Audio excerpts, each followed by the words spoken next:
Hello everybody and welcome back to my channel featuring me, Natalie, and my little puppy, Bambino.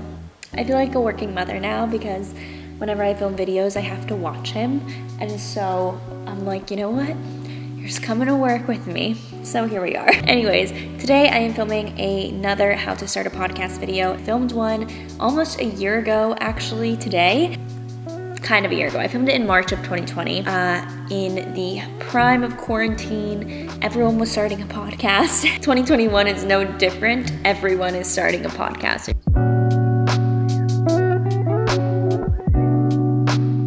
I wanted to do a second how to start a podcast video because I feel like when I first filmed that, there was so much that I didn't know, and there was so much more that I learned in this past year about podcasting. And especially now with everything being remote, it's easier than ever to start a podcast. So I did want to make part 2 or a second follow-up video, I guess, about starting a podcast. Okay, so some things will be similar to the last video, but I want to expand on everything and really talk about what I've learned, honestly, from the last video and give you guys a little bit better tips. But if you do want to watch that first one, I definitely recommend it. It's a great reference point. So first things first, when you are starting a podcast, you need to find out what you're podcasting about. And I said this last time, and I'm going to say it again because I think it's actually really, really important. I would not start a podcast just to start a podcast. I would make sure that you can talk about the subject week after week, whether it is commentary, whether it's interviews, whether it's advice, whatever it is, you need to be able to talk about this topic every single week for like years if we're talking long term. So that's why I would make sure that whatever you're talking about isn't something that in the moment you're like, I want to start a podcast, let me just start it and let me just talk about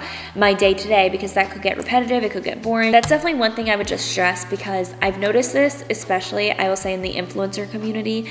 A lot of people start podcasts and then it's kind of an extension of everything else that they're doing, and it doesn't provide that different of value than, let's say, a YouTube channel or an Instagram. I would just make sure that whatever your podcast is isn't something that is repetitive, and it's something that you can talk about week after week. The second thing is recording with guests, and this is definitely something that has changed since COVID has, been around. In the first video that I didn't have a perfect solution for recording with guests. I think I said Zoom and Zencastr, which I still will say in this video, but I want to include a few more things that I've been doing and that I think will kind of change the game. So Zoom is obviously number one. Everyone knows Zoom is the number one place to record with guests.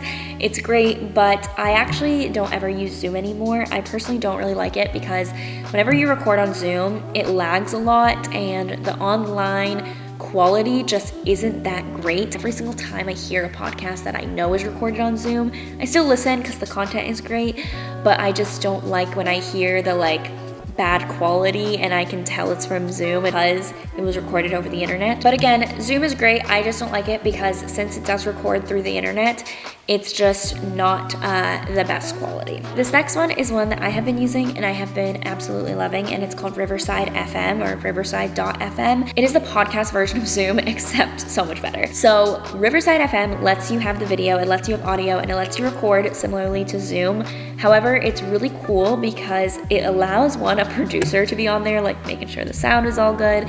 It allows you to invite guests on there. Best part about Riverside is that it records locally. So if, let's say, you have bad audio connection because your internet is a little messed up or it's a little slow, it doesn't record that connection freeze, or it doesn't record the lag, or it doesn't record the audio that sounds really bad and really low quality. It records locally to your computer. So if you and your guests are recording from far away, it records to their individual computer and then it records to my individual computer, and then those files get uploaded to a cloud. So it's essentially as if they're recording on their computer and uploading it. So it's not recorded through the internet. It's so much better. It does the same for video and audio. It creates separate tracks, or you can merge the tracks together. It's just so much better than Zoom. However, it is $30 a month, so it's pretty expensive, and I would say it's definitely an investment. So make sure that you are in it for the long term if you're using Riverside, but I definitely recommend it. And then another one is Zencastr. This one is free, but it is just audio. They're coming out with video. I don't know if it's paid or not, but Zencastr is another one that records locally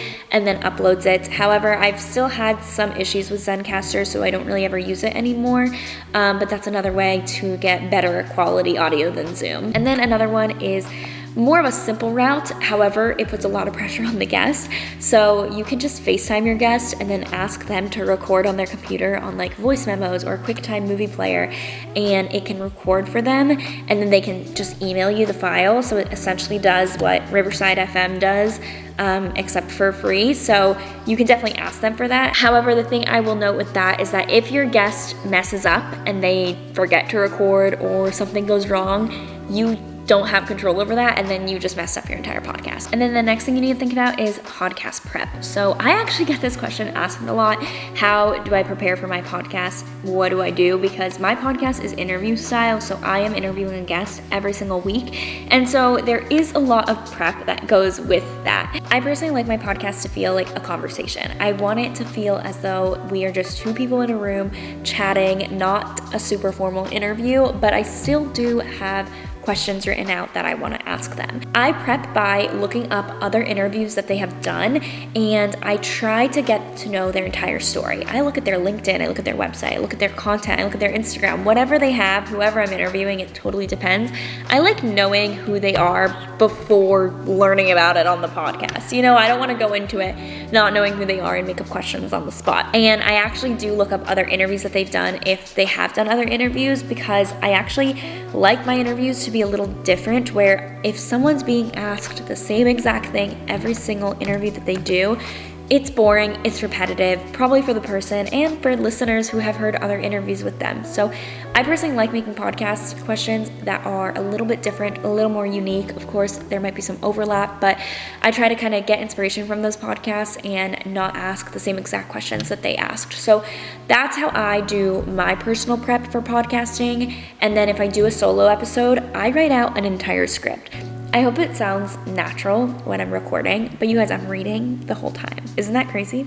I write out an entire script because whenever for some reason the podcast mic turns on, I get really nervous. I'm not gonna lie. I think I feel more comfortable on video, but when the podcast mic turns on, I get nervous. So I have to actually write down every single word that I'm going to say, and that takes time. Sometimes it takes me 2 hours to write an episode, and you know, it's crazy because I'm like, I didn't even know I could write this much. It just makes life so much easier, and it also helps in the editing process, so you're not like rambling and going off on tangents.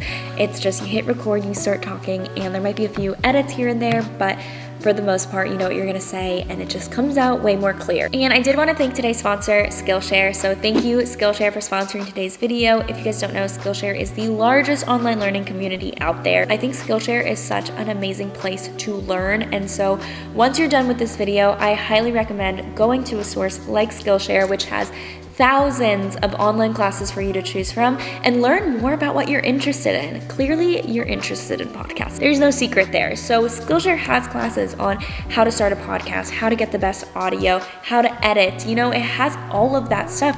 I've even watched a Skillshare video on how to interview people. I highly recommend Skillshare for learning about whatever you're interested in. They have so many online courses. So it could be a hobby of yours. It could be something that you're trying to start. I've learned different hobbies on there. You can learn about time management if you're trying to balance a podcast and a full-time job. And you learn about what you're interested in, which is the best part. You can join the thousands of people that have already joined Skillshare and begin learning. I just always recommend it to everyone. Before they were ever a sponsor of this video, I've been using Skillshare and I've been a member of it, and it's just one of my favorite things to actually learn about something that I'm interested in. It has experts teaching. It has normal people teaching as well, things that they're good at. If you are one of the first 1,000 people to sign up, then you will get a free trial of Skillshare. So be sure to use my link down below so you guys can check out the free trial, but be sure to be one of the 1,000 people that sign up. Now, as for equipment, I have equipment listed in my previous video. So I will say that a good mic is essential, and that's really the number one piece of equipment that you need. But for the sake of this video, I'm actually gonna list a bunch of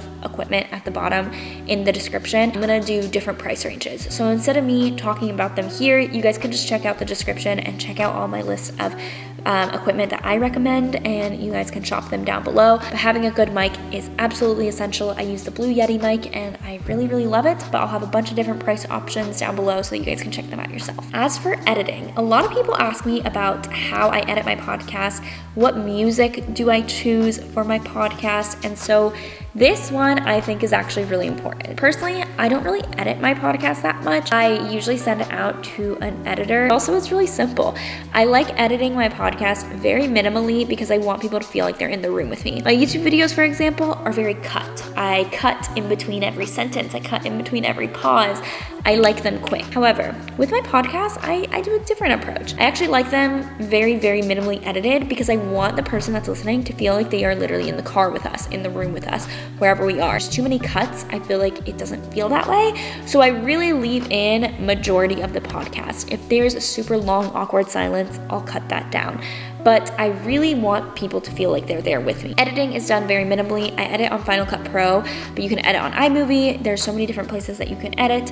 But yeah, it's just very, very minimal. It doesn't take me long at all. As for music, I previously had bought a license for a song, and that's what I was using last year when I recorded this video. However, now I have a custom song, a custom jingle made for my specific podcast. I hired my friend John to actually do it. I know that you can find a lot of music producers or people that make jingles on Fiverr or Upwork, and they can create a whole custom jingle for your podcast. While you can license a song, I did that for about a year, and then I started hearing the song on Grubhub and on a Grubhub commercial, and I was like, I want my podcast to be like that song. People listen to it and think of my podcast. So I hired my friend to make me a custom one, and I really recommend that. I do recommend something more custom for the jingle, and you can find really inexpensive ones on Fiverr or Upwork. And if not, you can license a song, or you can get copyright-free music and on like the YouTube audio library, for example. There's so many resources. So now let's talk about hosting and distribution. I talked about this last time, and I really think I only mentioned Anchor because that's what I was using at the time the video was uploaded. I have used Anchor, and then I've also used another platform called Red Circle.